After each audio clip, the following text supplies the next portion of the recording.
Page 68 ର 811 धाड़ी पर्यंत ये 811 धाड़ी 806 रु 811 धाड़ी जो पदटी से प्रभु श्री अरविंद लिखुंट जेते जिनिस आमे एठी देखुचे ऑल आर सिंबल फिगर्स प्रत्येक होचंती गोटे गोटे प्रतीक प्रतीक रूप सी किछि भितर रखिचंती बा अन्य गोटे जिनिस को से आनोटेट कनोटेट करचंती किंतु आगु को गोटे प्रतीक अछि जेमती प्रतीक कहले every name is a symbol समस्त का ना गोटे गोटे सिंबल केवल ना कहले ए सिंबल रु आम जानि परछु ये अमुक अपा से अमुक भाई सेमिति प्रत्येक जिनिस श्री अरविंद कहउछन्ते जहा हम आखि आगे पडुची एगुड़िक सब होचन्ते सिंबल जहाकू द कस्मिक फोर्स हाज मेड सेगुड़िक जीवंत हो बा जड़ हो एनिमेट हो लिविंग हो बा इनएनिमेट हो सबू जाक सांकेतिक चिन्ह प्रत्येक जिनिस आमे जदि टिके विचार करिया देखिबा जो जिनिस जो वर्ड जो शब्द टिके आमे नउचे ता पश्चात रे जो जिनिस अछि से शब्द से सूचई दब अर्थात तार सिंबल तार चित्रकल्पटी होची सेही शब्दटी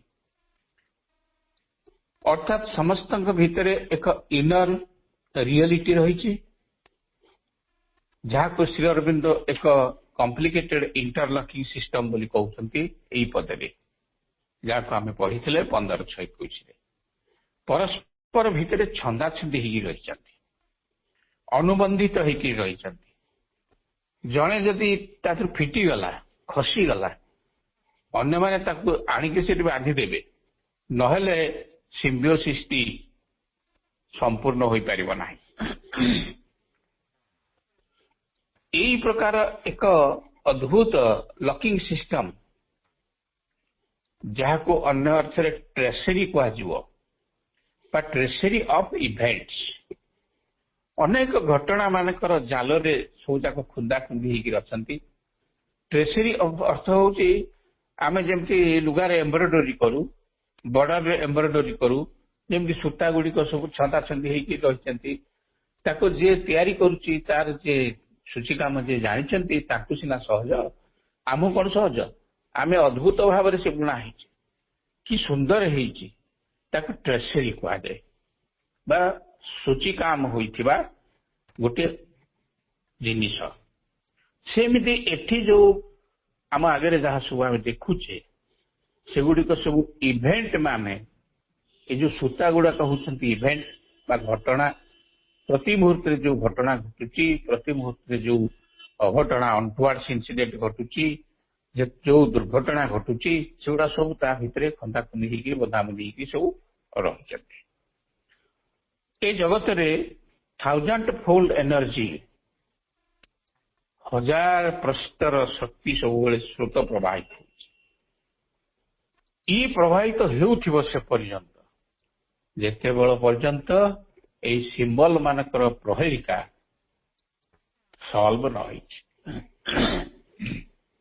प्रहेलिका सॉल्व हेबो in the single light of an all witnessing soul एमिति गोटे सोल एठिक अवतार होकर आसवे जे कि सबु जिनिस को देखुथिबे नीरव हसुथिबे किछि कहु नथिबे मुक साकी हेइथिबे किंतु समस्त को परिचालना करथिबे एई जिनिसटी कोन आज हमें पढ़िबा आज पाठ करिबा सेई 68 पृष्ठार 812 लाइन जो पदटी आमे एठी पढ़िबा पाठ करिबा आलोचना करिबा सेठी होची 812 रु 817 लाइन पेज 68 68 पृष्ठा श्री अरविंद लिखुचंती this was his compact with his mighty met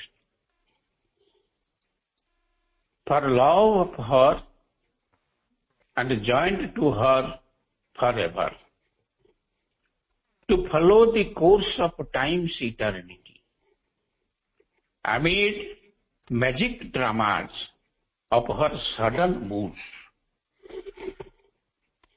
and the surprises of her masked idea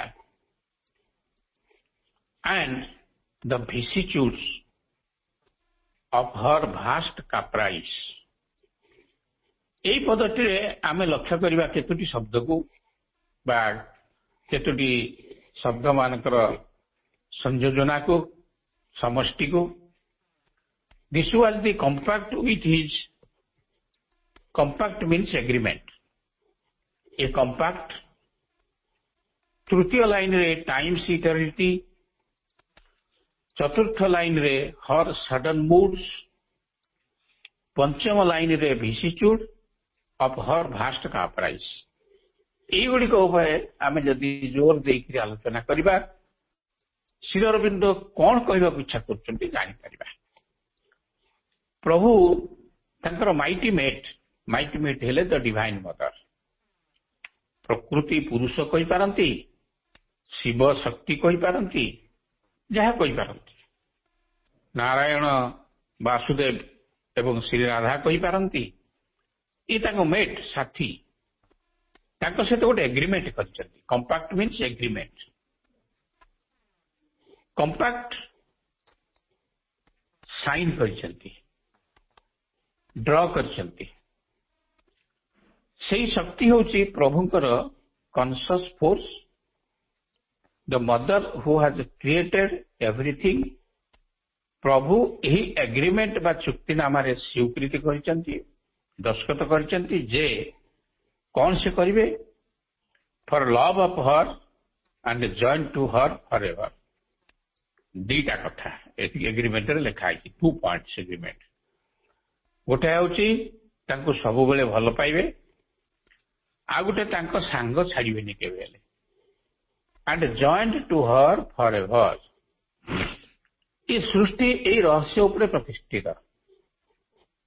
এই দুইটা জিনিসକୁ দেখি ଯୋଉ କଥାଟିକି ପ୍ରଭୁ ମାଙ୍କ ସହିତ ଦିବ୍ୟଜନଙ୍କ ସହିତ ଅଲମାଇଟି ମଦରଙ୍କ ସହିତ କମ୍ପାକ୍ଟ କରିଛନ୍ତି, ଚୁକ୍ତି କରିଛନ୍ତି।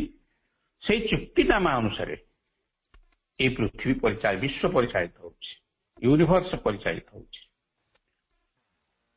ସେ ଚୁକ୍ତିରେ କୁହାଯାଇଛି he will follow the course of time's eternity. ଏ କାଳର ଯୋଉ ଚିରନ୍ତନ ତାର କିଛି ସୀମା ନାହିଁ। असीम काल, चिर काल पर्यंत, इटर्निटी पर्यंत कालर इटर्निटी सहित संपर्क अच्छी। काल बा समय किसी सीमा नहीं। सी प्रवाहित तो होउची कोठी सरीब भी कई जानते कोठी आरंभ होइछि अनंत काल। That is eternity. एवं प्रभु एग्रीमेंट रे लिखि दैछंती मु एई अनंत काल पर्यंत आपण को अनुसरण करुथि, से कोर्स बा से रास्ता रे मु चालुथि। Amid magic dramas of her sudden moods. देखंतु हर सडन मूड्स मां भगवती दिव्यजननी सृष्टिकारिणी बेले बेले ताको मूड अनुसार काम करती। हठात गोटे काम करुछंती, मूड चेंज हो गला, आ गोटे कौन करते। ये जो मूड अनुसार काम करवा है दिव्यजनकर एक विशेष रहस्य। आपण मैंने जदि माँ एवं श्री अरविंदर पुस्तक सब अध्ययन कर निश्चय से कौन लिखाई प्रभु जितेबले किसी काम करने को इच्छा करती माँ ताको जानी पारती एवं से काम कर जाती। प्रभु तो स्वीकृति आगुरी एग्रीमेंट तो हो जाइए, मु तुमको साथी नहीं चलि, तुमको सब बेले भल पाइबी। तेणु से कोर्स को से टाइम कोर्स को अवलंबन करी चिरंतनी काल प्रभाव धारा को अनुसरण करी विवर्तन सकल पथ अनुसरण करी in time along with her तांको सहित सब बेले अच्छा। ये जो माइटी एडवेंचर बा शक्तिपूर्ण दुसाहसिक यात्रा आरंभ करचंती दुहे साथी होई सेई पथरे चालू। से छोटिया छोटिया कथा बड़ बड़ कथा ସବୁ ଏକା ପ୍ରକାରର। ସେ ଚାଲିଛନ୍ତି ତ ଚାଲୁଛନ୍ତି, ହାତ ଛଡାଛଡି ହଉନାହାନ୍ତି। ଏବଂ ମା ଯେତେବେଳେ ତାଙ୍କର ମୁଡ୍ ଚେଞ୍ଜ ହେଇଯାଉଛି, ଆଉ ଗୋଟେ କଥା କିଛି କରୁଛନ୍ତି, ତାଙ୍କର ମ୍ୟାଜିକ ଡ୍ରାମା ଚାଲୁଛି ଯେତେବେଳେ, ମା ତ ସବୁବେଳେ ପ୍ରକୃତି ସ୍ୱରୂପିଣୀ କେତେବେଳେ କଣ ଲୀଳା କରୁଛନ୍ତି, ପ୍ରଭୁ ସମର୍ଥନ କରୁଛନ୍ତି। ଏଇଟା ହଉଛି ଏଇ ସଂସାରର ସିକ୍ରେଟ। କେମିତି ଚାଲିଛି ସଂସାର? ଭିସିଚୁଡର ଅର୍ଥ ହଉଛି ଉଥଲ ପୁଥଲ, ସଡନ ଚେଞ୍ଜ। ଏଇ ଯୋଉ ଦୁଃସାହସିକପୂର୍ଣ୍ଣ ଯାତ୍ରା ଆରମ୍ଭ କରିଛନ୍ତି ଦୁହେଁ ସାଥୀ ହେଇକିରି ଏବଂ ଚାଲୁଛନ୍ତି, ଅଗ୍ରସର ହଉଛନ୍ତି, କାମ କରୁଛନ୍ତି। ପ୍ରଭୁ ଅନୁମୋଦନ କରିଦେଇଛନ୍ତି ଥରେ, ମୁଁ କିଛି କହିବିନି, ତୁମେ ଯାହା କରିବ କର। ଆପଣଙ୍କର ମୁଡ ଚେଞ୍ଜ ହଉ, କିଛି ଗୋଟେ ଜିନିଷ ସୃଷ୍ଟି କରିଥିଲେ ପସନ୍ଦ ହେଲାନି, ତାକୁ ଛାଡ଼ିଦେଲେ ଆଉ ଗୋଟେ ଜିନିଷ ସୃଷ୍ଟି କରିବାକୁ ଲାଗିଲେଣି। It depends on her mood and whim ବୋଲିକିରି ପରେ କହିଛନ୍ତି।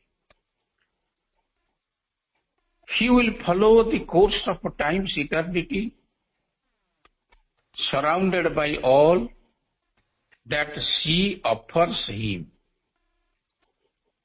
ଶ୍ରୀ ଅରବିନ୍ଦ କହୁଛନ୍ତି, ଦିବ୍ୟ ଜନନୀ, ସୃଷ୍ଟି ସ୍ୱରୂପିଣୀ, ସୃଷ୍ଟିକାରିଣୀ ଦେବୀ ପ୍ରଭୁଙ୍କୁ ଯାହା ଯେତେବେଳେ ଅଫର କରୁଛନ୍ତି, ଯାହା ଯେତେବେଳେ ଦଉଛନ୍ତି, ସେ ସବୁଯାକ ଧରିକିରି ଚିରକାଳ ପାଇଁ, ଇଟର୍ନିଟି ପାଇଁ ଚାରିପଟ ଯାକ ତାକୁ ବେଢେଇ ହେଇକିରି ଆଗକୁ ଚାଲୁଛନ୍ତି। Amid magic dramas of her sudden moods and surprises of her masked idea. masked idea, mask ମାନେ ତ ଜାଣିଛନ୍ତି ସମସ୍ତେ ଆଜିକାଲି। her masked idea, ମା ଭଗବତୀଙ୍କର କଣ ସେ ଆଇଡିଆଟା ଭିତରେ ରଖିଛନ୍ତି, ତା ଉପରେ ଗୋଟେ ମୁଖା ଘୋଡେଇ ଦେଇଛନ୍ତି, ଲୁକାୟିତ କରିକି ରଖିଛନ୍ତି। ଭିତରେ ଅଛି, ଉପରେ ଖାଲି ମୁଖା ବନ୍ଧା ହେଇଛି। ଦିବ୍ୟଜନନୀ ଯେତେବେଳେ କୋଉ ମୁଡରେ ଅଛନ୍ତି, ଆପଣମାନେ ମାଙ୍କ ସମ୍ପର୍କରେ, ମାଙ୍କ ଜୀବନ ସମ୍ପର୍କରେ ବହୁତ କଥା ଶୁଣିଛନ୍ତି, ଜାଣିଛନ୍ତି, ପଢିଛନ୍ତି। ମା କଣ ଚିନ୍ତା କରୁଛନ୍ତି, କେତେବେଳେ ଚିନ୍ତା କରୁଥିଲେ, ଦେଖିବାକୁ ସେଇ ଚିନ୍ତା କୁଆଡେ ଚାଲିଗଲା। ଯେତେବେଳେ ମା ପ୍ଲେ ଗ୍ରାଉଣ୍ଡରେ ପିଲାମାନଙ୍କୁ ପାଠ ପଢଉଛନ୍ତି, ହଠାତ୍ ମା ଗମ୍ଭୀର ହେଇଗଲେ, ଧ୍ୟାନମଗ୍ନ ହେଇଗଲେ। ଏବଂ କିଛି ସମୟ ପରେ ପିଲାମାନେ ଦେଖୁଛନ୍ତି ମା ଶୀତରେ ଯେମିତି ଥରନ୍ତି ସେମିତି ଥରୁଛନ୍ତି। ମୁଡ ଚେଞ୍ଜ ହେଇଯାଉଛି ସାଙ୍ଗେ ସାଙ୍ଗେ। ତାପରେ କିଛି ସମୟ ପରେ ମା ତାଙ୍କର ପୂର୍ବ ଅବସ୍ଥାକୁ ଫେରି ଆସିଲା ପରେ ଗୋଟେ ପିଲା ପଚାରିଲା ଠିଆ ହେଇକିରି, my sweet mother, where had you been? ମା ଆପଣ କୁଆଡେ ଯାଇଥିଲେ ଯେ ଶୀତରେ ଏମିତି ଧରିଲେ? ମା କହୁଛନ୍ତି, ମୁଁ ହିମାଳୟ ଯାଇଥିଲି। ସେଠି ଜଣେ ସାଧୁ ବହୁ ବର୍ଷ ଧରି ତପସ୍ୟା କରୁଛନ୍ତି। ଯେତେବେଳେ ତାଙ୍କର କିଛି ଆବଶ୍ୟକତା ହୁଏ, ଅସୁବିଧାରେ ପଡନ୍ତି, ଦେହ ଅସୁଖ ହୁଏ, ମତେ ସିଏ ଡାକନ୍ତି, ଧ୍ୟାନ କରନ୍ତି ଏବଂ ମୁଁ ଯିବାକୁ ବାଧ୍ୟ ହୁଏ। ମୁଁ ଗଲି, ସେ ଗୋଟେ ଅସୁବିଧାରେ ଥିଲେ, ତାଙ୍କ ସୁବିଧା କରିଦେଇକି ଆଇଲି। ତମେ କୁହ, ମୁଁ ତ ହିମାଳୟକୁ ଯାଇଥିଲି, ମୋର ଥଣ୍ଡା ହବନି, ମୁଁ ଥରିବିନି? ସାଙ୍ଗେ ସାଙ୍ଗେ ପରିବର୍ତ୍ତନ ହେଇଯାଉଛି ମୁଡ। ସବୁବେଳେ ଆପଣମାନେ ସମସ୍ତେ ଜାଣନ୍ତି, ମା ଭଗବତୀ ଦିବ୍ୟଜନନୀ ଶ୍ରୀ ମା କୋଉ ପରି ଭାବରେ 1920 ମସିହାରୁ ଯେତେବେଳେ ଆସିକି ରହିଲେ, କେମିତି ସେ ଆଶ୍ରମକୁ ବଢିଛନ୍ତି, ଟିକି ଟିକି ଭାବରେ। କଣ କିଏ କୋଉଦିନ ଖାଇବ, ଯେ ଶ୍ରୀ ଅରବିନ୍ଦଙ୍କର ଯୋଉମାନେ କଲିକତାରୁ ଆସୁଥିଲେ ତାଙ୍କ ସହିତ କାମ କରିଛନ୍ତି, ଜେଲରେ ଥିଲେ, ଦର୍ଶନ କରିବାକୁ ଆସନ୍ତି, ସେ ଦର୍ଶନ କରିସାରିଲା ପରେ ଯେତେବେଳେ ଯାଆନ୍ତି, ମାଙ୍କୁ ଦେଖା କରନ୍ତି, ମା ତାଙ୍କ ପାଇଁ ଟ୍ରେନ ଟିକେଟ କରିକି ରଖିଥାନ୍ତି। ସବୁ କଥା ଟିକେଟ ଦେଇ ଦିଅନ୍ତି, ହସି ଦିଅନ୍ତି ଏବଂ ଗୋଟେ ଟିଫିନ କ୍ୟାରିୟର ତାଙ୍କ ହାତରେ ଧରେଇ ଦିଅନ୍ତି। ସେ ଲେଖିଛନ୍ତି ଯେ ବାଟ ସାରା ସେ ଖାଦ୍ୟ ଖାଇଲେ ବି ସରେନି, ଆମେ ଘରକୁ ଆଣିକିରି ସମସ୍ତଙ୍କୁ ଟିକେ ଟିକେ ଦଉ। ସମସ୍ତଙ୍କର ଦାୟିତ୍ୱ ନବା ଯାହାଙ୍କର मूड उपर निर्भर करुच्ची कार्यधारा उपर निर्भर करुच्ची सी दिव्य जननी हेबेनि तो किया हो ये जिनसटी तंकर आइडिया जो उच्चतर धारणा कैपिटल आई लिखाई उच्चतर धारणा को सी भितर रखिछन्ति आम सहित मिशुचन्ति हसुचन्ति खुशी रे आमे गले मुंडे हाथ मारुचन्ति कहार कौन हेले ताको शुणुचन्ति ता पाखु ब्लेसिंग्स पठाउचन्ति मेसेज पठाउचन्ति तेणु ये सब जाक भितर आ गोटे जिनस अच्छी एगुड़ा सब मास्क आइडिया तापर कहउचन्ति द विसिच्यूड होउची हर भास्ट काप्राइस अर्थ होउची हुइम केतबेले कौन इच्छा कर सृष्टि तो सही प्रकार रही आवश्यक कर सडन वाक ता समस्त चतुर्पार्श्व घेरी रही प्रकृति मूड उपर सब निर्भर कर सर्वत्र परिवर्तनशील एवं जादुकरी नाटक से सर्वदा अभिनय कर उद्भावन कर हर मास्कड आइडिया मुख आवरण तले लुकायित उच्चतर धारणा मानकर ज्ञान सकल को बा ओरिजिनल क्रिएटिव आइडिया मानकू जहाँ समग्र सृष्टि को धारण कर दंडायमान से आइडिया रिमेन अनचेंज किंतु जेबे से मास्कड आइडिया उन्मोचित हो जाए समय और अंतरिक्ष टाइम एंड स्पेस भितर सेतेबेले अनेक आश्चर्यजनक अप्रत्याशित घटना मान घटे and there are the vicissitudes of her vast caprice से गुड़िक हूँ हठात गोटे करुले परिवर्तन करदे उथल पुथल हो गला आम चिंता कर माँ कौन चाहते लोग आ गोटे कौन होगा यही कर्मधारा दिव्य जननी शक्ति स्वरूपिणी प्रकृति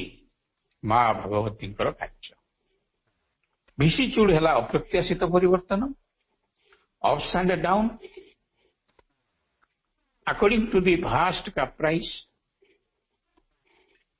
जो गुड़िक chance by chance according to the vast caprice whim अनुसार घटुचे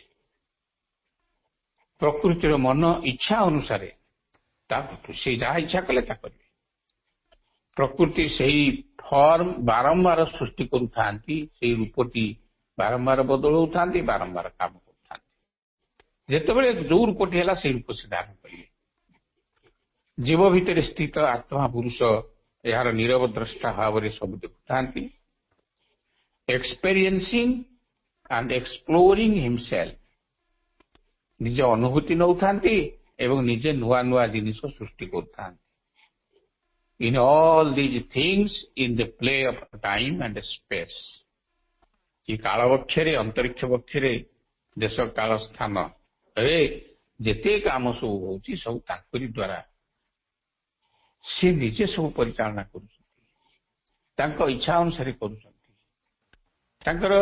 काम कौन करिए बोली हाथ में नक्शा नहीं ड्राइंग नहीं बा एस्टिमेट नहीं किंतु काम कर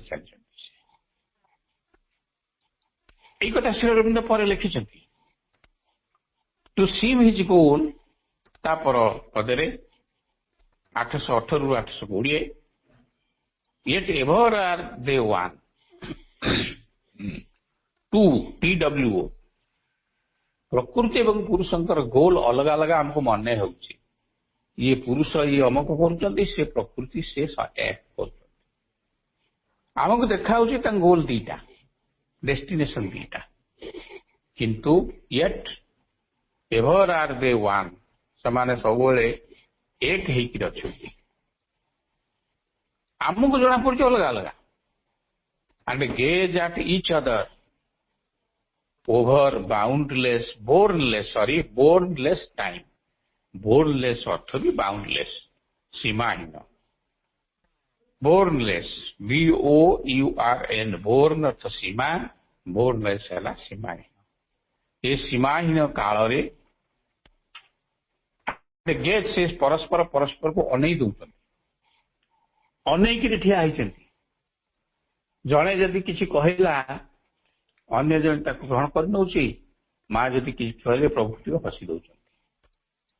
ସୃଷ୍ଟି ଚାଲିଛି, ତାଙ୍କର ସୃଷ୍ଟି ନା, ସିଏ ତ ସୃଷ୍ଟିର ଗାର୍ଡିଆନ, ନିଜେ ସୃଷ୍ଟିକାରିଣୀ, ନିଜେ ସୁରକ୍ଷା ପ୍ରଦାୟିନୀ, ନିଜେ ସମସ୍ତଙ୍କୁ ସୁରକ୍ଷା ଦେବା ପାଇଁ ଠିଆ ହେଇଛନ୍ତି ହାତ ଟେକିକି ଉପରୁ। ଆଣ୍ଡ ଗେଜ୍ ଇଚ୍ ଅଦର, ପରସ୍ପର ପରସ୍ପରକୁ ଚାହାଁ ଚାହିଁ ହଉଛନ୍ତି। କିଏ? ପ୍ରକୃତି ଆଉ ପୁରୁଷ, ମା ଆଉ Shri Aurobindo. Spirit and matter are there end and source. ତାଙ୍କର ଲକ୍ଷ୍ୟସ୍ଥଳ କଣ? ନା spirit and matter and source. ଏବଂ ସେଇ ସୋର୍ସ, ଉତ୍ସ, ସ୍ପିରିଟରୁ କାମ ଆରମ୍ଭ କରୁଛନ୍ତି, ଆତ୍ମାକୁ ଧରିକିରି ବା ବସ୍ତୁକୁ ଧରିକିରି। ପ୍ରକୃତି ଭିତରେ ସ୍ଥିତ ଆତ୍ମପୁରୁଷଙ୍କର ଦୁଇଟି ଲକ୍ଷ୍ୟ ଥିବାର ପ୍ରତୀୟମାନ ହୁଏ। ଆମେ ଭାବୁଛୁ ଦିଟା ଲକ୍ଷ୍ୟ, ଟୁ ସିମ୍ସ, ଦୁଇଟି ଅଲଗା ଅଲଗା ଲକ୍ଷ୍ୟସ୍ଥଳ ରହିଥିବାର ମନେ ହୁଏ, କିନ୍ତୁ ଲକ୍ଷ୍ୟସ୍ଥଳ ଏକ। ସିଏ ଯାହା ଚାହୁଁଛନ୍ତି, ଇଏ ସିଆ ଚାହୁଁଛନ୍ତି। ପ୍ରକୃତି ଏବଂ ପୁରୁଷ ସର୍ବଦା ପରସ୍ପରକୁ ଚାହୁଁଛନ୍ତି ଅନନ୍ତ କାଳ ପର୍ଯ୍ୟନ୍ତ। ମାଟିଏ ବାପୁଟିଏ, ବାପ ପିତା ମାତା ସନ୍ତାନର ସମସ୍ତେ ମଙ୍ଗଳ ଚାହାନ୍ତି, ଦ୍ୟାଟ୍ ଇଜ କମନ। ବାପ ଗୋଟିଏ ବାଟରେ ଚାହେଁ ମଙ୍ଗଳ, ମା ଆଉ ଗୋଟିଏ ବାଟରେ ଚାହେଁ। ମା ଚାହେଁ ପିଲାଟି ସୁସ୍ଥ ଥାଉ, ସବଳ ଥାଉ, ସବୁବେଳେ ହସ ହସ ହଉଥାଉ, ଏବଂ ମୁଁ ଯାହା ଖାଇବାକୁ ଦଉଛି ଖୁସିରେ ଖାଉଥାଉ, ମୋ ପାଖରେ ସବୁବେଳେ ଥାଉ। ବାବା କିନ୍ତୁ ଚାହୁଁଛନ୍ତି ଅଲଗା କଥା। କିନ୍ତୁ ଲକ୍ଷ୍ୟଟା କଣ? ଦିଟା ଯାକ ମିଶେଇ ମୋ ପିଲାଟା କେମିତି ବଡ ହବ। ସେମିତି ଏ ସୃଷ୍ଟିର କେମିତି ମଙ୍ଗଳ ହବ, ମା ଭଗବତୀ ଦେବୀ ସାବିତ୍ରୀ ଏବଂ ମା ଭଗବତୀ ସୃଷ୍ଟି ସ୍ୱରୂପିଣୀ ଦିବ୍ୟଜନନୀ ଶ୍ରୀମା ପରମ ପ୍ରଭୁ ଶ୍ରୀ ଅରବିନ୍ଦ ସେୟା ହିଁ କହିଛନ୍ତି, ସେୟା ହିଁ ଚାହିଁଛନ୍ତି। ପ୍ରକୃତି ଏବଂ ପୁରୁଷ ସର୍ବଦା ପରସ୍ପରକୁ ଚାହିଁ ରହିଛନ୍ତି ଅନନ୍ତ କାଳ ପର୍ଯ୍ୟନ୍ତ। ବୋର୍ନଲେସ୍ ମିନ୍ସ ୱିଦାଉଟ୍ ବର୍ଡର ବା ବାଉଣ୍ଡରୀ ବା limit. There is no end to eternity of time. That is boundless. Eternity ର କିଛି ସୀମା ଅଛି କି? କିଛି ସୀମା ନାହିଁ, ଅସୀମ। There is no end to eternity of time. Spirit and ମ୍ୟାଟରକୁ ଦେଖିଲେ ମନେ ହୁଏ ସେ ଦୁହେଁ ପରସ୍ପରକୁ ବିରୋଧ କରି ଦଣ୍ଡାୟମାନ। ଆମେ କହୁ ସାଧାରଣ ଭାବରେ ଯେ ସନ୍ନ୍ୟାସୀ ହେଇଯିବ, ତାର ବସ୍ତୁରେ କଣ ଆବଶ୍ୟକତା? କିନ୍ତୁ ଆବଶ୍ୟକତା ଅଛି। ପରସ୍ପର ଦଣ୍ଡାୟମାନ ହୋଇ ଠିଆ ହୋଇଛନ୍ତି ବୋଲି ମନେ ହୁଏ, କିନ୍ତୁ ସେମାନେ ପରସ୍ପର ଲକ୍ଷ୍ୟ ଗୋଟିଏ। କିନ୍ତୁ ପ୍ରକୃତରେ ସେ ଦୁହିଁଙ୍କର ଲକ୍ଷ୍ୟସ୍ଥଳ ଏକ। ଦେ ଆର୍ ୱାନ୍। ଶ୍ରୀ ଅରବିନ୍ଦ କହୁଛନ୍ତି ୟେଟ୍ ଏଭର ଦେ ଆର୍ ୱାନ୍। ଯାହା ସିଏ କରନ୍ତୁ ନା ନ କରନ୍ତୁ, ଦେଖନ୍ତୁ ନା ନ ଦେଖନ୍ତୁ, ପରସ୍ପରକୁ ଚାହାଁ ଚାହିଁ ହେଇଛନ୍ତି, କିନ୍ତୁ ସେମାନେ ସବୁବେଳେ ଏକ। ଏହାକୁ ଆମେ ସ୍ପିରିଟ୍ ମ୍ୟାଟର କହିପାରିବା ଅଥବା ସୋଲ୍ ଆଣ୍ଡ ନେଚର କହିପାରିବା। ବେଳେ ବେଳେ ମନେ ହୁଏ ସବୁ କଥା ଏଇ ସୃଷ୍ଟି ଆରମ୍ଭ ହେଇଛି ସୋଲରୁ, ଆତ୍ମାରୁ, ପରମ ପ୍ରଭୁଙ୍କ ଠାରୁ। ଏ ସୃଷ୍ଟି ଆରମ୍ଭ ହେଇଛି ସୋଲ। ଆଉ ବେଳେ ବେଳେ ମନେ ହୁଏ କାହିଁକି ମାଟରୁ ତ ସବୁ ଆରମ୍ଭ ହେଇଛି, ବିବର୍ତ୍ତନ ତ ମାଟରୁ ଆରମ୍ଭ ହେଇଗଲା, ଉପରକୁ ଉପରକୁ ଚାଲିଲା। କିନ୍ତୁ ଯଦି ତଳେଇକିରି ବିଚାର କରାଯିବ ତାହେଲେ ଜଣା ପଡିଯିବ ୟେଟ୍ ଏଭର ଦେ ଆର୍ ୱାନ୍। ମନେ ହୁଏ ତାଙ୍କ ଦୁଇ ଗୋଟି ଲକ୍ଷ୍ୟ, ତଥାପି ନୁହେଁ ତ ମୂଳ। ତଥାପି ଦୁହେଁ ତ ମୂଳ, ଦୁହେଁ ଏକାକାର ମୂଳରେ ପରସ୍ପର ପ୍ରତି ଚାହାଁ ଚାହିଁ ହୋଇ ଅଛନ୍ତି ଅନନ୍ତ କାଳ। ଆତ୍ମା ଏ ଜଗତ ତାଙ୍କ ଲକ୍ଷ୍ୟସ୍ଥଳ। ଆତ୍ମା ଆଉ ଜଡ଼ ତାଙ୍କ ଲକ୍ଷ୍ୟସ୍ଥଳ। ଆତ୍ମା ଆଉ ଜଡ଼, ନଟ୍ ଜଗତ। ବୁଝିବାଟି ବ୍ୟତିକ୍ରମ। ତାଙ୍କ ଲକ୍ଷ୍ୟସ୍ଥଳ, ଆତ୍ମାର ଲକ୍ଷ୍ୟସ୍ଥଳ ଯାହା, ଜଡ଼ର ଲକ୍ଷ୍ୟସ୍ଥଳ ସେୟା। ଆମେ ଖାଲି ବୁଝିବାରେ ଭ୍ରମ ହଉଛି। ଆତ୍ମାରୁ ଆରମ୍ଭ ଏହି ସୃଷ୍ଟି, ପୁଣି ଜଡ଼ର ବି ଉପକ୍ରମ। ଜଡ଼ରୁ ବି ଉପକ୍ରମ, ଜଡ଼ରୁ ବି ବାହାରିଛି। ତେଣୁ ଦିଟା ଯାକ ଏକା କଥା ବୋଲି ଶ୍ରୀ ଅରବିନ୍ଦ ଏଠି ପ୍ରମାଣ କରୁଛନ୍ତି। ଆମେ ଯୋଉ ଭାବିଛୁ ଜଡ଼କୁ ଛାଡ଼ି ଦେଇକି ସନ୍ନ୍ୟାସୀ ହେଇଯିବା, କିଛି କଥା ଚିନ୍ତା ନ କରିକି ଖାଲି ପଢିବା ତ ପଢିବା, ଆଡେ କିଛି କରିବାନି, ଏଇଟା ଠିକ ନୁହେଁ। ଅପା ଭାଇ ମାନେ ଆମେ ଆମକୁ ମା ଯୋଉ ଧାରାରେ ପକେଇଛନ୍ତି ସେ ଧାରାରେ ସବୁ କିଛି ଅଛି। ସବୁ କିଛି ସମ୍ପନ୍ନ ହବା ପାଇଁ ମା ଶ୍ରୀ ଅରବିନ୍ଦଙ୍କ ଇଚ୍ଛା। ଶ୍ରୀ ଅରବିନ୍ଦଙ୍କୁ ଯେତେବେଳେ ଲେଟର୍ସ ଯୁଗରେ ଶ୍ରୀ ଅରବିନ୍ଦ ଲେଖନ୍ତି, ମତେ ଯେତେବେଳେ ପଚରା ହେଲା ମୋର ଲକ୍ଷ୍ୟ କଣ, ସେ କହିଲେ ମୋର ଲକ୍ଷ୍ୟ ହଉଛି ଗୋଟିଏ, ସୁପ୍ରାମେଣ୍ଟାଲକୁ ପ୍ରାପ୍ତ ହେବା, ପୃଥିବୀକି ବଦଳାଇବା।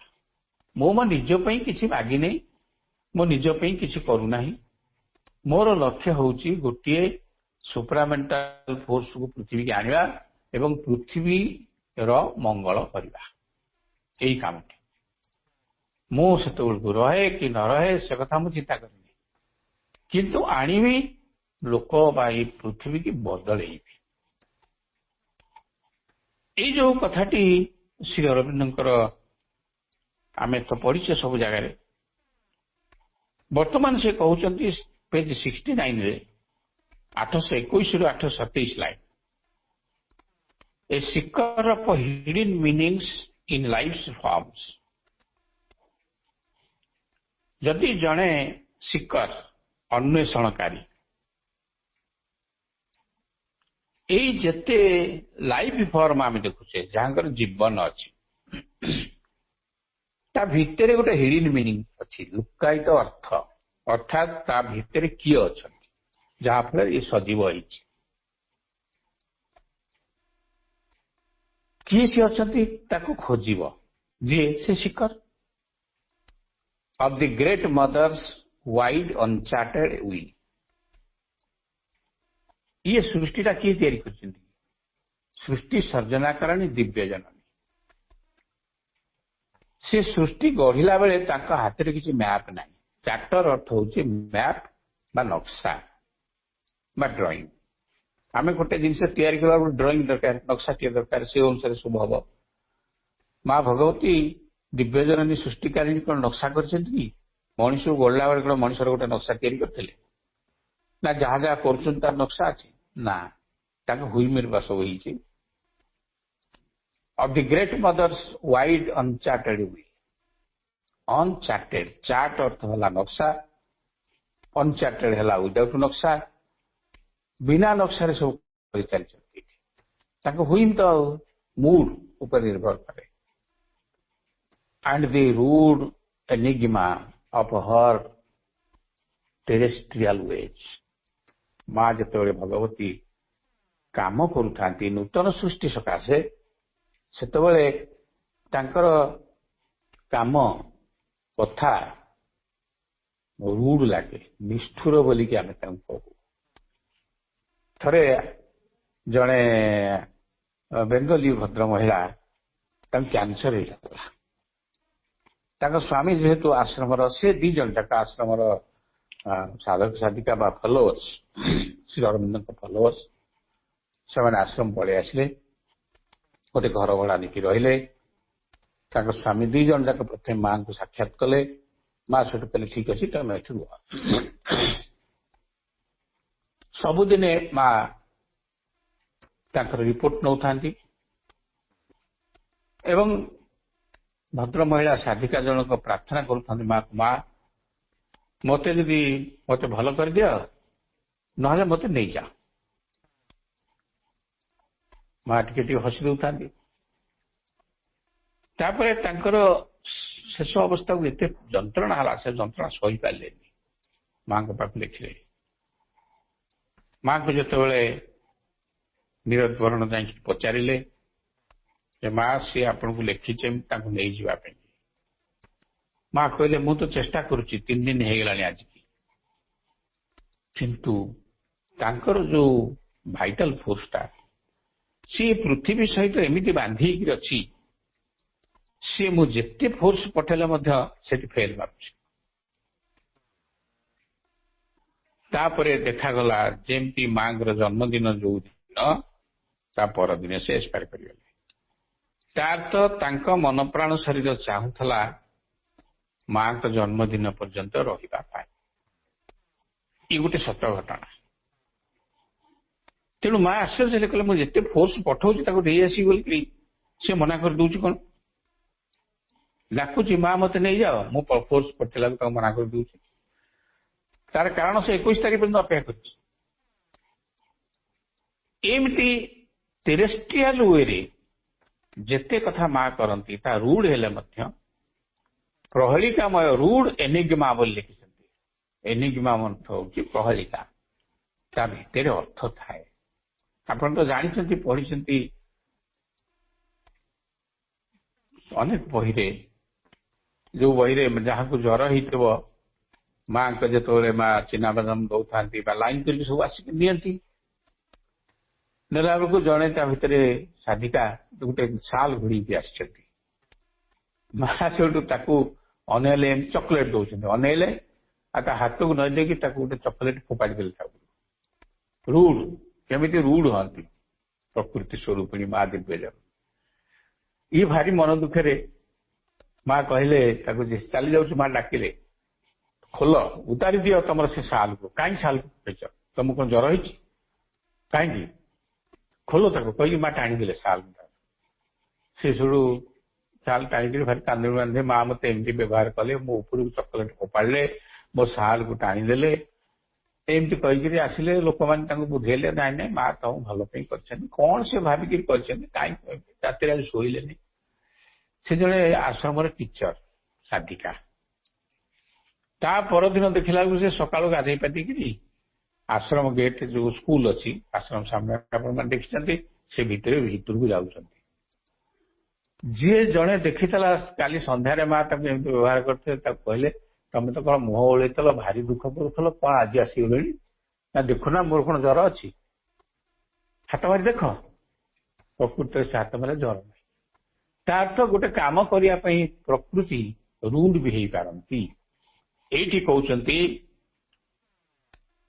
ଆଣ୍ଡ ଦ ରୁଡ ଏନିଗ୍ମା, ଏନିଗ୍ମା ଅର୍ଥ ପ୍ରହେଳିକା, ତା ଭିତରେ ଥିଲା ଲୁଚିକିରି ଜ୍ୱରକୁ ବିଦା କରିବା। ଅଫ ହର ଟେରେଷ୍ଟ୍ରିଆଲ ମାନେ ଜାଗତିକ, ଟେରେଷ୍ଟ୍ରିଆଲ ୱେ, ଏଇ ୱେରେ ସେ କାମ କରନ୍ତି। ଏମିତି କେତେ ଅଛି।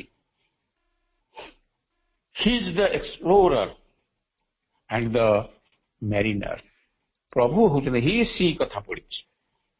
ପ୍ରଭୁ ହଉଛନ୍ତି ଏକ୍ସପ୍ଲୋରର, ବା କଣ କରନ୍ତି ନା ନୂତନ ନୂତନ କଥା ଆବିଷ୍କାର କରନ୍ତି, ଏକ୍ସପ୍ଲୋର କରନ୍ତି।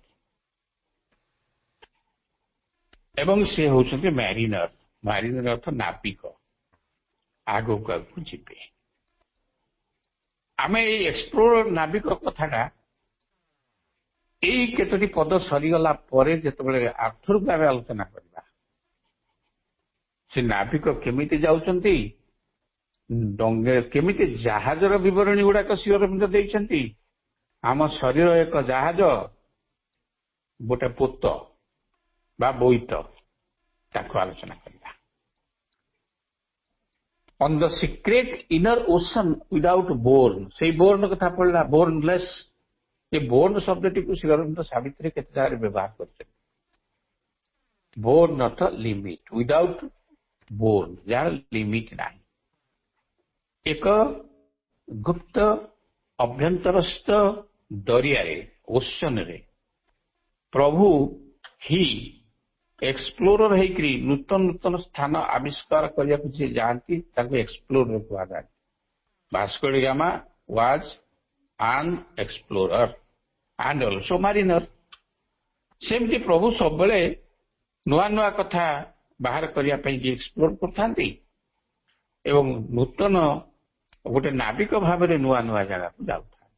ପ୍ରଭୁଙ୍କ କାମ କୋଉଠିକି ଯାଉଥାନ୍ତି ନା ଇନର ଓସନ ୱିଦାଉଟ ବୋର୍ନ, ଭିତରେ ଆମର ଯୋଉ ଆମ ଚେତନା ଭିତରେ, ଆମ ଚେତନାଟା ଗୋଟେ ସାଗର ନା ସମୁଦ୍ର, ୟାରି ଭିତରେ, ଏଇ ସମୁଦ୍ର ଭିତରେ ସିଏ ପାଲ ଟଣା ଡଙ୍ଗାଟିଏ ବା ବୋଇତିଟିଏ ନେଇକି ଚାଲିଥାନ୍ତି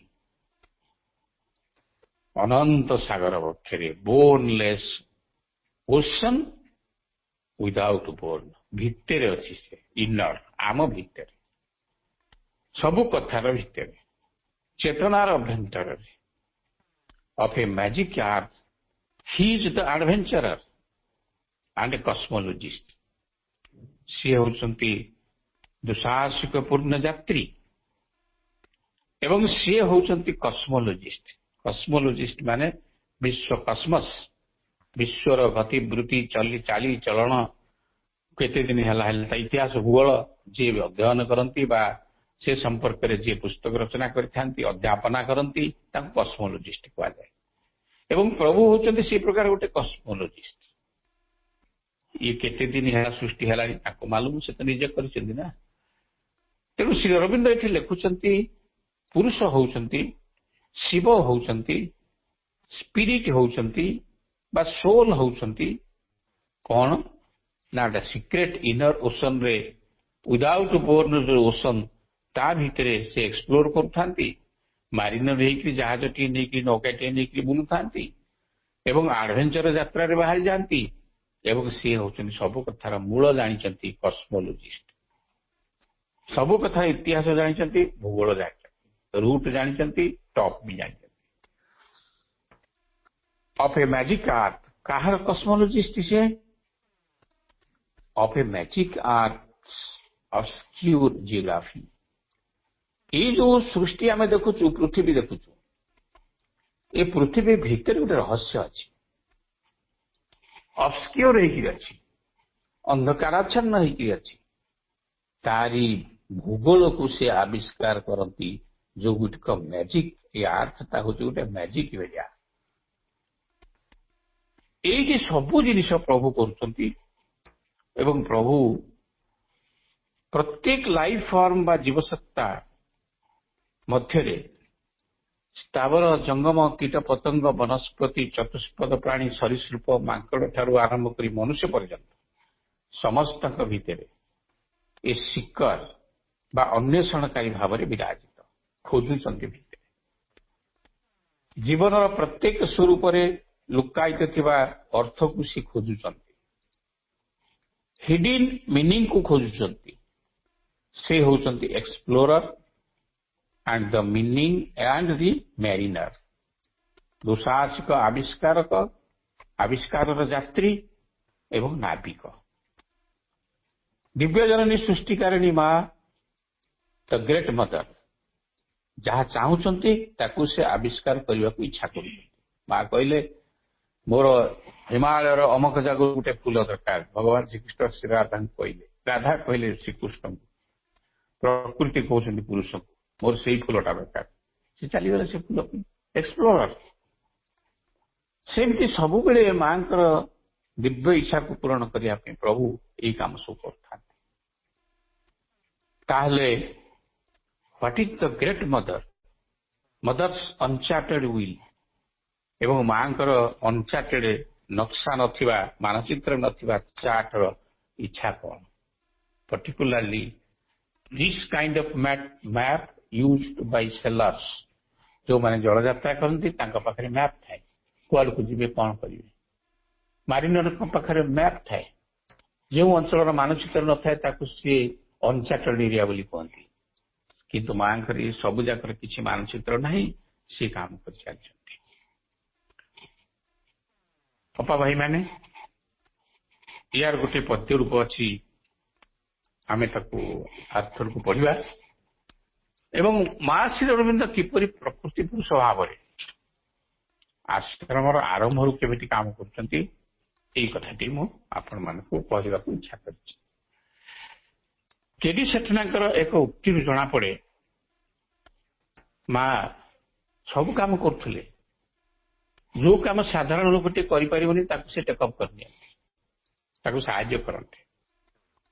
ଯେତେବେଳେ ସେ ଆଶ୍ରମକୁ ଆସିଲେ ଖୁବ୍ ସାଧା ସିଧା ଭାବରେ ଚଳୁଥିଲେ। ତାଙ୍କର 3 ଖଣ୍ଡ ଶାଢୀ ଥିଲା, ତାକୁ ନିଜ ହାତରେ ଧୋଉଥିଲେ। କୌଣସି କାର୍ଯ୍ୟ ଏପରି ନଥିଲା ସେ କରୁନଥିଲେ, ଆଗ୍ରହ ସହକାରେ କରୁଥିଲେ। ଏପରିକି ଛୋଟ ଛୋଟ କଥାରେ ମଧ୍ୟ ଯେତେବେଳେ ଆଶ୍ରମରେ ଲୋକ ସଂଖ୍ୟା ବଢିଲେ, ମାଙ୍କ ନିକଟରେ ଅଧିକ ଲୋକ ଯେତେବେଳେ ଆସିଗଲେ ଶ୍ରୀମା ମାଙ୍କ ନିକଟରେ ସମସ୍ତେ ଜଣେଇଲେ, ମା ଆମେ କେମିତି ଏଠି ଚଳିବୁ? ଆଶ୍ରମରେ ଜଣେ ଆଗରୁ ରୋଷେଇଆ ଥିଲା, ଆଶ୍ରମ ତ ନଥିଲା, 8-10 ଜଣଙ୍କ ପାଇଁ ରୋଷେଇ କରିବା ପାଇଁ ଲୋକ ଥିଲା। କିନ୍ତୁ ଯେତେବେଳେ ଗୁଜରାଟରୁ 2 ଜଣ ପାଚିକା 2 ଜଣ ସାଧିକା ଆସିକି ପହଞ୍ଚିଗଲେ, ମା ତାଙ୍କୁ ରୋଷେଇ କାମରେ ନିଯୁକ୍ତ କଲେ ଏବଂ ସେମାନେ ରୋଷେଇ ଦାୟିତ୍ୱ ନେଲେ। 1932 ମସିହାର କଥା। ଯେତେବେଳେ ଯାହା ଦରକାର ମା କହିଥିଲେ, ମୁଁ ଖାତାରେ ଲେଖିଦେବି, ତମେ ସେଇ ଅନୁସାରେ କରିବ। ଥରେ ତରକାରୀ ରାନ୍ଧିବା ପାଇଁ ମାଙ୍କର ନିର୍ଦ୍ଦେଶ ଦରକାର ହେଲା। ମୁଁ କହିବାର ଉଦ୍ଦେଶ୍ୟ ହେଉଛି ପ୍ରକୃତି କେମିତି କାମ କରନ୍ତି ଟିକିନିକି ଭାବରେ। ସେତେବେଳେ ମା ମିଳିଲେନି। ଶ୍ରୀ ଅରବିନ୍ଦ ବାହାରକୁ ଆସିକରି କହିଲେ, କଣ ହେଲା, କାହିଁ ବୁଝୁଛ? ଇଏ ଆଉ କିଛି ନ କହିଲେ କଣ କି ତରକାରୀ କରିବ ବୋଲି ପଚାରୁଛ କି ମାଙ୍କୁ? ନା ହଁ ପ୍ରଭୁ, ନା ବନ୍ଧାକୋବି ଯେମିତି ରନ୍ଧା ହୁଏ ସେଇପରି ଜାଫରାନ, ମରିଚ, ଧନିଆ ଓ ଜିରା ଦେଇ ତରକାରୀ ରାନ୍ଧିବ। ପ୍ରଭୁ ଜାଣିନାହାନ୍ତି କଣ? ଖାଲି କଣ ବହି ଲେଖୁଥିଲେ ନା କବିତା ଲେଖୁଥିଲେ? ସେଥିରେ କିଛି ଯଦି ଗୋଟାଏ ଟମାଟୋ ଦେଇଦିଅ ଆହୁରି ଭଲ ହବ। ସେମାନେ ପ୍ରଭୁ କହୁଛନ୍ତି ଆଉ ସେଇ ଅନୁସାରେ କଲେ, ଖୁବ ଭଲ ହବ, ସୁସ୍ୱାଦୁ। ଆଉ ଥରେ ସେମାନେ ପୁଣି ମାଙ୍କୁ ପ୍ରଶ୍ନ କଲେ, ଏଇ ତରକାରୀଟା ମା କେମିତି ରାନ୍ଧିବୁ? ସାଙ୍ଗେ ସାଙ୍ଗେ ଶ୍ରୀ ଅରବିନ୍ଦ ବାହାରି ଆସିଲେ ଏବଂ କହିଲେ, ଚାଉଳ ଗୁଣ୍ଡ ଥଣ୍ଡା ପାଣିରେ ଅଳ୍ପ ଗୋଳେଇ ଦିଅ, ତାପରେ ସେଥିରେ ଟିକେ ଟିକେ ଗରମ ଦୁଧ ମିଶାଅ ଏବଂ ଘାଣ୍ଟ, ତାପରେ ତାକୁ ଚୁଲି ଉପରେ ବସାଅ। ତା ଫୁଟି ଆସିଲେ ତା ଭିତରେ କିଛି ଭଜା ପରିବା ଓ ସିଝା କଟା ଆଳୁ ଦେଇ ପୁଣି ଥରେ ସିଝାଅ। ସେତେବେଳେ ତ ଯାହା ଅଳ୍ପ ଲୋକ, ସିଜିନ ପରିବା ଯାହା ମିଳୁଥିଲା, ଛଚିନ୍ଦ୍ରା ମିଳିଲା। ଛଚିନ୍ଦ୍ରା କେମିତି ରନ୍ଧା ହବ ଗୁଜୁରାଟୀ ମାନେ ଜାଣିନାହାନ୍ତି। ଗୁଜୁରାଟୀ ଝିଅ ମାନେ ନୂଆ ପରିବା। ମାଙ୍କୁ ଖୋଜିଲେ, ମା କୁଆଡେ ଗଲେ? ମା କହିଲେ, ମା ଆସିକି ପହଞ୍ଚିଲେ, କଣ ହେଲା ନା ଛଚିନ୍ଦ୍ରା ଧରିଛନ୍ତି, 2ଟା ଛଚିନ୍ଦ୍ରା, କେମିତି ରନ୍ଧା ହବ? ମା କହିଲେ, ତାକୁ ଛୋଟ ଛୋଟ କାଟିଦିଅ, 2 ଇଞ୍ଚ ଓସାରର କାଟ, ତା ଭିତରେ ଥିବା ମଞ୍ଜି ଗୁଡିକୁ ବାହାର କରି ସଫା କରିଦିଅ, ତା ଭିତରେ ସିଝା ଆଳୁର ପୁର ଭର୍ତ୍ତି କରିଦିଅ। ମା ପଚାରୁଛନ୍ତି ମଝିରେ ମଝିରେ, ମନେ ରଖୁଛ ତ? ସେଇ ଆଳୁ ସହିତ କିଛି ଭଜା ପିଆଜ ମସଲା ମିଶେଇ ଦିଅ, ତାପରେ ଅଳ୍ପ ନିଆଁରେ ବନ୍ଧାକୋବି କରି ତରକାରୀ କର। କି recipe! The mother ହରସେଲ୍ଫ gave the recipe of the curry। ତେଣୁ ଏଇ ଯେତେବେଳେ ଲେଖା ବହିରେ ମା ଯାହା ଲେଖିଦିଅନ୍ତି, ଥରେ କଣ କରିଛନ୍ତି, ମା କିଛି ଲେଖିନାହାନ୍ତି। ମା କୁଆଡେ ଯାଇଛନ୍ତି? ଶ୍ରୀ ଅରବିନ୍ଦ ସେଇ ସମୟରେ ବାହାରି ଆସିଲେ, କଣ ହେଲା ନା ମା ଆଜି କିଛି ଲେଖିନାହାନ୍ତି। ନା ମା ଲେଖିନାହାନ୍ତି ତ ଠିକ ଅଛି, ମା ଜାଣିଗଲେଣି ତମେ ସବୁ ଭଲ ରାନ୍ଧୁଛ, ଆଉ ଲେଖିବା ତାଙ୍କର କିଛି ଆବଶ୍ୟକତା ନାହିଁ, ସେଥିପାଇଁ ସେ ଲେଖୁନାହାନ୍ତି। ସମାଧାନ କରିଦେଉଛନ୍ତି କେମିତି ଦେଖ, କୌଣସି ନିର୍ଦ୍ଦେଶର ଆବଶ୍ୟକତା ନାହିଁ, ତମମାନେ ବେଶ ରାନ୍ଧି ପାରୁଛ, ଶ୍ରୀମା ତା ଅପେକ୍ଷା ଅଧିକା କିଛି କହିପାରିବେ ନାହିଁ ବୋଲି ସେ ଲେଖିଲେ ନାହିଁ। ଏମିତି ଅନେକ କଥା ଅଛି ଅପା ଭାଇ ମାନେ। ମା ଶ୍ରୀ ଅରବିନ୍ଦ ପ୍ରକୃତି ପୁରୁଷ, ଶିବ ଶକ୍ତି, ଯାହା ଆପଣ କୁହନ୍ତୁ, ମା ଶ୍ରୀ ଅରବିନ୍ଦ ଯାହା କରି ଯାଇଛନ୍ତି, ଯାହା ଗଢି ଯାଇଛନ୍ତି, ଆମେ ବାରାନ୍ତରେ ଆଲୋଚନା କରିବା ଟିକେ ଟିକେ ମଝିରେ ମଝିରେ। ଆଜି ସମୟ ହେଇଗଲାଣି, ଏଇଠି ରଖିବା ଏବଂ ଆମେ ଯୋଉ ପର୍ଯ୍ୟନ୍ତ ପଢିଲେ, ଆସନ୍ତା ମଙ୍ଗଳବାର ଛାଡ଼ିଦେଇ ତାପର ମଙ୍ଗଳବାର ସେଇଠୁ ପୁଣି ଆରମ୍ଭ କରିବା ଏବଂ କ୍ରମାନ୍ୱୟରେ ଆଜି ପ୍ରକୃତି ଏବଂ ପୁରୁଷଙ୍କର କାର୍ଯ୍ୟ କଥା ପଢିଲେ, କେମିତି ପ୍ରକୃତି ପୁରୁଷ 2 ଜଣ ଯାକ ପରସ୍ପରକୁ ଚାହିଁ ହଉଥାନ୍ତି, ସବୁବେଳେ ନିଜ ଇଚ୍ଛା ଅନୁସାରେ କାମ କରୁଥାନ୍ତି। ପୁରୁଷ କେବେ ହେଲେ ବାଧା ଦିଅନ୍ତି ନାହିଁ ପ୍ରକୃତି। ଏଇ ପ୍ରକୃତି ପୁରୁଷଙ୍କର ମୂଳ କଥାରୁ ସୃଷ୍ଟିର ଆରମ୍ଭ ହେଇଛି ଏବଂ ଏଇ ସୃଷ୍ଟି ସେଇ ଅନୁସାରେ ଚାଲିଛି। ତାଙ୍କ ହୁଇମରେ, ତାଙ୍କ ମନ ଇଚ୍ଛା ଅନୁସାରେ ବେଳେ ବେଳେ ସେ ଖୁବ ଗମ୍ଭୀର ଭାବରେ ନିର୍ଦ୍ଦେଶ ଦେଇଥାନ୍ତି, तांको भितरे गोटे कंपाक्ट ହେଇଛି से कंपाक्ट अनुसार से माने परस्पर को चाह चाह हेबे किंतु केही काहारी कार्य हस्तक्षेप करिवे पुरुष खाली अनुमोदन करदेवे एवं प्रकृति कार्य कर चलिए अपाहे माने समस्त को मोर अंतर श्रद्धा एवं कृतज्ञता ज्ञापन करुच्ची एठी रखुची